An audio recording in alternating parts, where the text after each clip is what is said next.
de la investigación corresponde al eje teórico referencial.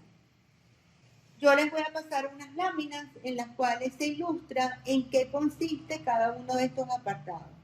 Hasta el momento tenemos estructurado el momento 1 y a partir de ahora vamos a hacer el momento 2. Este momento 2, luego de haber planteado el problema, no es así, los objetivos y en la formulación de ese problema las preguntas, ahora, y por supuesto que su importancia, el siguiente paso consiste en sustentar el estudio a partir de ¿qué? A partir de los antecedentes de la investigación y los enfoques del estudio, de los enfoques y teorías que validan, que sustentan esas variables teórico-conceptuales que ustedes en su mayoría ya están trabajando. Eso va, este apartado, en este caso, hay personas que lo denominan marco teórico o referencial, yo en mi parte lo denomino eje teórico o referencial, pero cuando vayan a elaborar el proyecto, de todas maneras al final yo les voy a explicar cuáles son los títulos, porque eso ya está arreglado, está normado en los reglamentos del CESBI, cuál va a ser esa estructura del proyecto, y aquí se llaman los referentes teóricos. ¿Okay? En este apartado trae como consecuencia que ustedes van a analizar y van a colocar todas esas teorías, todos esos paradigmas desde el punto de vista epistemológico, ¿verdad? Que ustedes consideran que son válidos para darle ese basamento, esa estructura conceptual de que no son juicios de valor, que no son una data que no tienen un tipo de, vamos a decir, de validez universal y que está extraída de lo que llamamos nosotros los referentes teóricos. ¿Cuáles son esas funciones entonces de ese eje teórico referencial? Fíjense que aquí está. Desarrollar a través de títulos las variables teórico-conceptuales que ustedes la han derivado de los objetivos de la investigación. Esos títulos y subtítulos es ¿por qué? Porque ustedes van allí de una vez declarando cuáles son los paradigmas que están trabajando. Si, por ejemplo, hay personas que trabajan en la toma de decisiones, por ejemplo, la noción de la toma de decisiones en Simon. Por ejemplo, el poder, una mirada al poder desde Michel Foucault, la noción de lo que significa los fundamentos del desarrollo integral de la nación. O sea, todas esas variables teórico-conceptuales que ustedes declararon también en los objetivos tienen que estar blindadas, desarrolladas en este eje teórico referencial. Entonces, este es el que le va a dar una orientación sobre los trabajos y aspectos que fundamentan el estudio. Van a presentar los referentes teóricos que han venido trabajando y que trabajan realizando el estudio. Va a servir de referencia para contrastar cuando tengan ese capítulo 4 realizado a través de los hallazgos, y no van a ignorar aquellos estudios que impliquen más bien una contradicción o una controversia, porque es allí donde se da la dialéctica. Y entonces ustedes hacen la referencia de que tal autor manifiesta tal cosa, pero sin embargo en el contexto que se está trabajando es tal cosa con tal cosa. Entonces no es que yo voy a obviar uno porque no me interese, sino que todo tiene que estar referenciado. Por ejemplo, Michel Foucault trabaja el poder desde el ser, ¿ok? Como lo que él llama la matriz disciplinar. Como yo no sé si ustedes han tenido la ocasión de leer Vigilar y Castigar, él dice que el poder nace desde lo que significa como un atributo, vamos a decir así, desde el ser. Pero si ustedes se van a estudiar el poder desde Max Weber, el que más ha estudiado lo que significa la burocracia, para él el poder, Max Weber, va más bien aunado al proceso de, más que al ser, es al proceso como parte de una organización, que se da en la organización a través del liderazgo, a través de la toma de decisiones, más no en el ser. Entonces son, si se quiere, unos conceptos que se contraponen, y dependiendo del estudio que ustedes hagan, no significa que uno sea malo y el otro sea bueno, sino que dependiendo del estudio que ustedes hagan, ustedes ven cuál de los dos van a citar en este caso específico que estoy mencionando. Entonces, fíjense, ¿cuál va a ser esta estructura de este referente teórico? La primera parte van a tener los antecedentes relacionados con la investigación. Y es todo trabajo, todo aquel trabajo que tenga que estar de alguna manera, que está relacionado, vinculado, que brinda un aporte a la investigación que ustedes están haciendo. Sea tesis doctoral, sea trabajo de grado, sea un informe técnico, todo trabajo que tenga algún tipo de vinculación con su investigación es un antecedente, ¿ok? Es una información documental que está extraída de fuentes impresas, audiovisuales o electrónicas, que expresan concepciones o enfoques que permitan la construcción de los fundamentos teóricos que sustentan la investigación. Esto tiene que ver con las teorías y los enfoques, que es el segundo apartado, que conforma este momento. Los referentes legales, bueno, los referentes legales no es que aplica para todos los trabajos, ¿ok?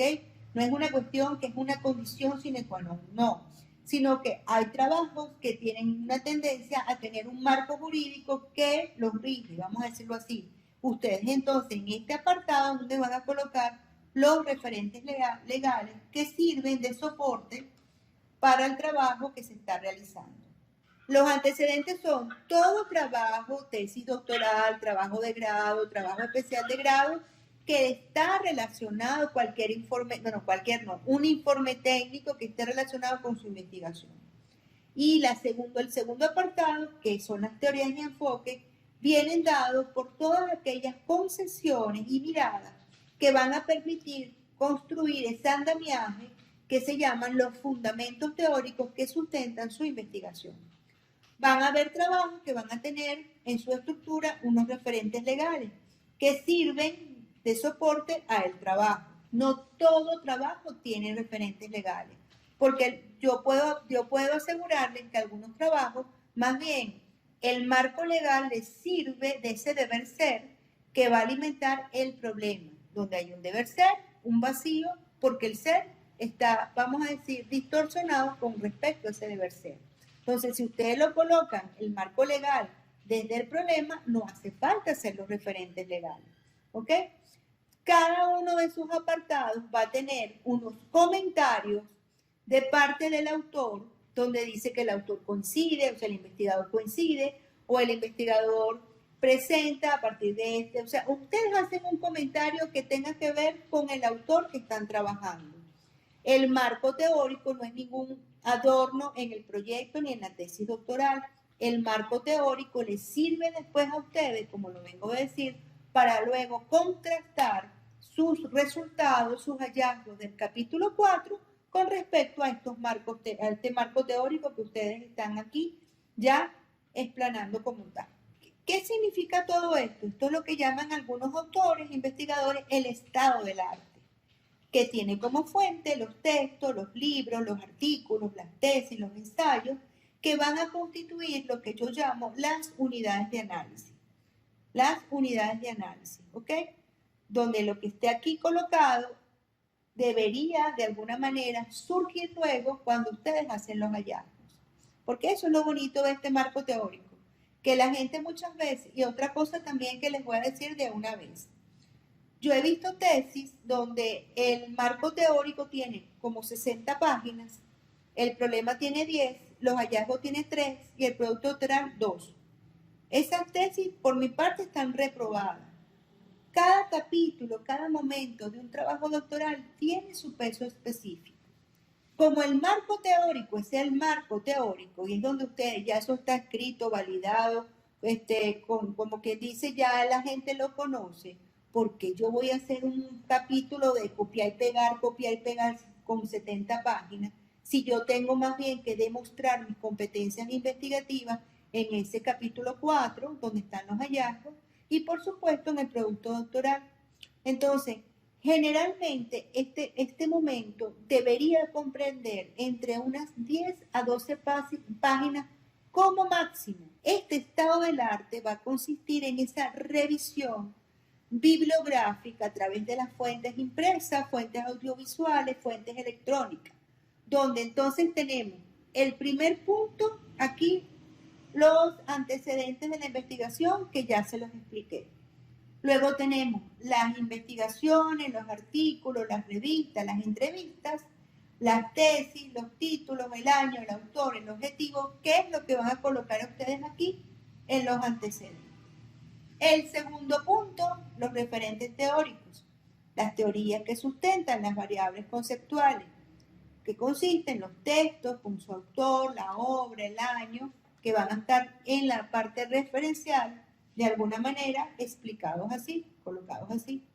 El punto 3, como le vengo a decir, que son los referentes legales, son las leyes, las normas, los reglamentos, las jurisprudencias, las reglas institucionales, que es aquel eje normativo que de alguna manera se encuadra la investigación. Y por último, si la tesis utiliza términos muy especializados, hay personas que colocan la definición de términos básicos, que son aquellas variables que les dan a ustedes un concepto, porque son manejados, son poco conocidos, vamos a decirlo así, y de alguna manera en este apartado es donde se coloca lo que se llama definición de términos básicos o glosario de términos. Y se colocan de una manera por orden alfabético. ¿Ok? Si yo trabajo en el apartado de las teorías y enfoques de la investigación, el término poder, entonces yo tengo que hacer una narrativa en la cual quede fresco, vamos a decir así, ese apartado, porque si no se hace como pesado. Entonces, por eso es que yo sugiero que se divida con un título, unos subtítulos, ¿verdad? Por ejemplo, trabajo el poder público nacional. Definición de poder, naturaleza del poder, los límites del equilibrio, importancia del estudio del poder, en este caso lo hicieron para la seguridad de la nación, ¿ok? Son ejemplos que yo les estoy mostrando para que ustedes vean cómo van a hacer la parte de las teorías y el enfoque. Los términos básicos, entonces, son aquellos términos que se van a emplear en el estudio, pero que son muy específicos, ¿ok? También no es que va a llevar obligatoriamente el glosario de términos, no. Son aquellos trabajos que tienen términos que son poco usados, poco conocidos, y ustedes lo colocan de una manera por orden alfabético, ¿ok? Si se considera necesario. Aquí traje estas dos láminas sobre las técnicas de investigación documental, que yo estoy segurísima que ya ustedes la conocen, puesto que ya hicieron el momento 1 el planteamiento del problema, pero que comprende de cómo entonces yo hago ese estado del arte, ¿no? Las técnicas se centran en aquellos documentos, en aquellos procedimientos para organizar y analizar esas fuentes de información, ¿ok? Entonces, fíjense, ¿qué hago yo? La lectura del texto, yo agarro la obra y leo cuáles son esa relación precisa de los factores y los indicadores que los puedo también reseñar en una ficha, ¿ok? Yo lo primero que hago es, que allí en el caso de ustedes, tomar los objetivos y ir subrayando cuáles son esas variables que ustedes están trabajando en los objetivos. A partir de allí, construyen, entonces van construyendo ese momento 2 a través de las variables. Por ejemplo, lo más probable que vayan a trabajar son por lo menos 3 variables. Entre 3, 4 variables. Después, cada variable, como pasó allí con el poder, yo la subdivido con unos subtítulos y busco cuáles son los autores, cuáles son los teóricos en mi búsqueda bibliográfica que trabajan esas variables desde el punto de vista teórico. ¿Ok?